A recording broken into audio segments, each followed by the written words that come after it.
Greetings, mortals. I hope I haven't been keeping you waiting long. Well, tonight, we just watched the next episode of Star Trek Discovery.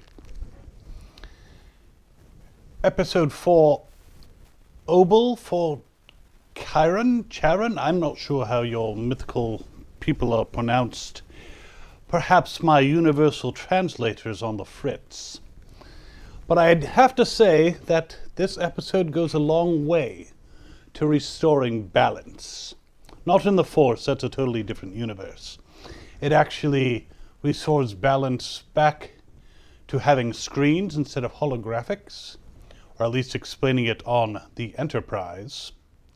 That throwaway line that Pike threw out there to number 1, who it was lovely to see again, basically telling her to rip out the entire holographic system. Well, that explains a lot. Though I have to wonder, couldn't they perfect it by Jean-Luc's time? I guess someone got lazy. Or maybe the cartels of screens actually made it so it was more profitable for screens to be used than the holograms. So I'm going to go over this episode a bit more before I get too far into it. Feel free to chat and leave some questions. I will get back to your questions. I have this scrolling ability. It's amazing. And also I was told that whereas I am not needing any type of support from mortals, the channel itself would love your support. So if you'd like to leave a super chat, that would be lovely. And I'm told that I should give those priority for whatever reason. So I see already someone is saying, oh my God, I'm just a higher being, not a god. But primitive humans often have that confusion because you're often confused. So, what happened this episode? Well, Tilly was on shrooms, or a shroom was on Tilly. And then Tilly was on shrooms. It was interesting that it escaped and went back to Tilly. And I do love that new engineer that they rescued from the Hiawatha. She is lovely. Hi, no Ryan. So someone is saying that their name is Ryan or that it's not Ryan. I'm a bit big. I can be whatever size I'd like. Would you like me to be a microbe? You wouldn't be able to see me.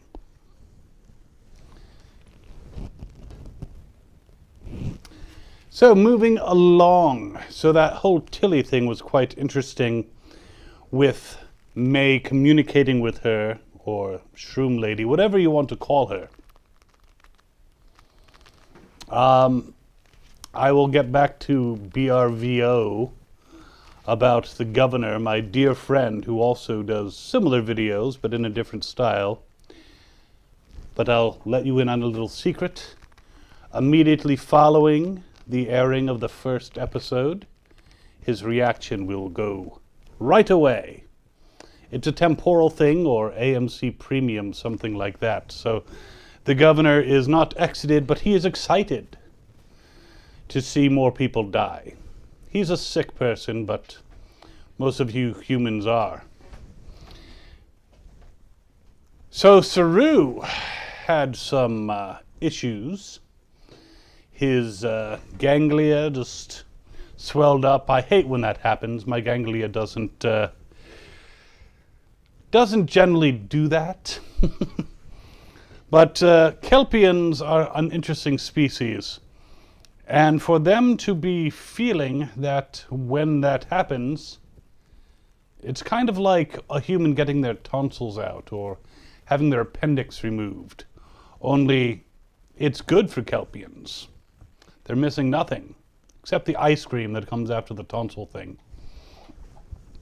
But he was in bad shape, thought he was going to die, thinks of Michael Burnham as his family. Now, he likes Saru. His judgment as far as family members, well, he is a Kelpian, so he doesn't know any better.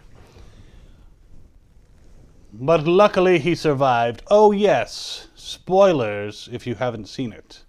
If you haven't seen it, I'm sorry, then you shouldn't be watching this stream. Simple as that. Now, the Universal Translator going all crazy, that was fun. Next time I'm on the Enterprise, DE, I'm not sure what letter they're up to nowadays. I'll have to see what Jean-Luc's up to. But maybe I'll do the same thing with his Universal Translator. That could be fun. Though I'd probably eliminate Klingon, because that is the most horrific sounding language ever.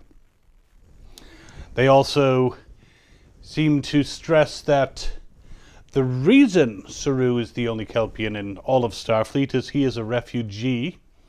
I'm interested in knowing more. Now, I could reach out with my abilities and gain that knowledge. But I am forbidden by the Q Continuum. Look at my comments. Somebody's touching their coochie. Of course you are. You're human. You do that all the time. Would I smash the governor? If I am reading your thing, of course. Of course, I might change form for that. So, overall, I couldn't find much to be upset about this episode. It seems to be on its way to getting rid of their access to the mycelial network, which is good. Because it does it's only 2 doors down from the Q Continuum, and humans as neighbors, have you tried it? Oh wait, who am I talking to? So I would love to hear what you think about this episode. Pike, again, seemed very much in command. I am liking this captain. I'm not sure why Michael had to, when Saru was talking to him and explaining about the sphere, well, they call it a sphere. I called him Fred. It's a shame that he left. She had to vouch for Saru. Hello, memes, no Ryan, whoever you. Can you say you're all talk, AJ?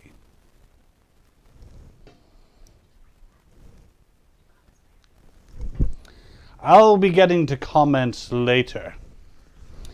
So, basically, it was an interesting episode. The Federation gained a lot of information that will apparently take them centuries to decode. Of course, they are very limited. But overall, good episode.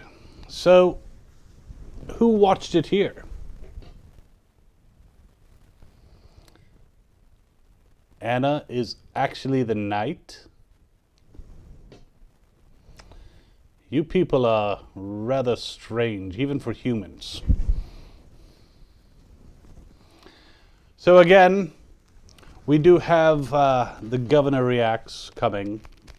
So dead humans are actually better than live ones. At least I've found they're a little more introspective. But he will be, again, right after the airing on AMC of the mid-season premiere. The Governor will be giving his reaction.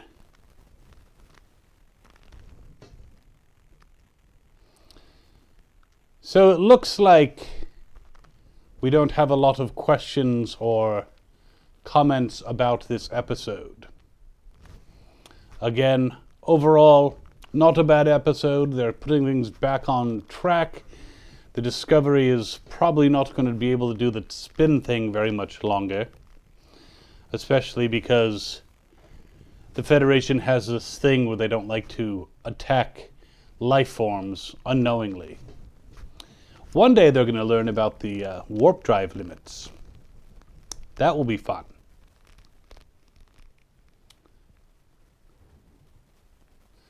Do I think the Governor would take Anna? Who is this Anna? Who are we referring to here? The governor generally in life took what he wants. Took what he wanted. But then he had these clingy women like Andrea and betraying women like Lily.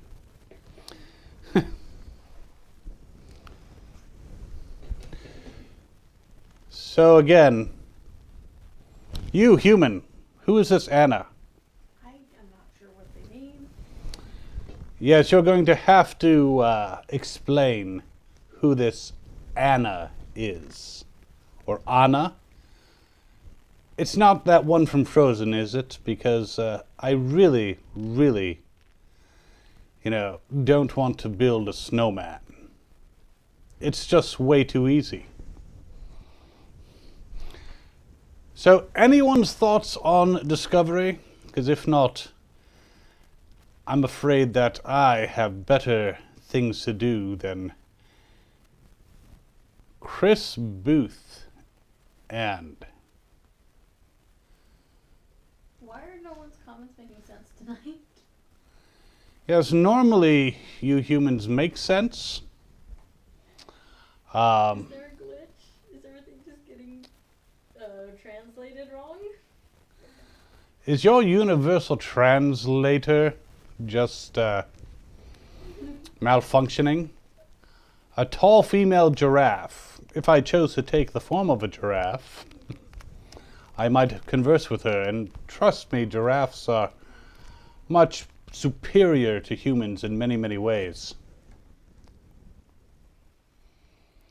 But all right, that is my reaction. That is my review. This episode is a step up. Though, again, poor Fred just blew up. But, these measly little lifespans, 100 years, 100,000 years, it's a blink of an eye for a Q.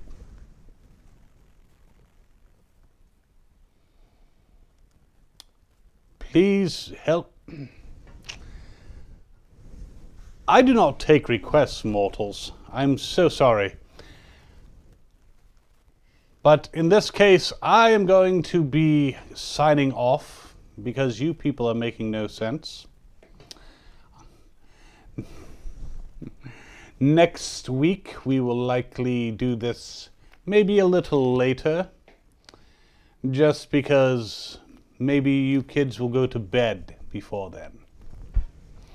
So tune in 11 Eastern Standard Time. That is right, human? For my next live video. And until then, remember, the trial is never over.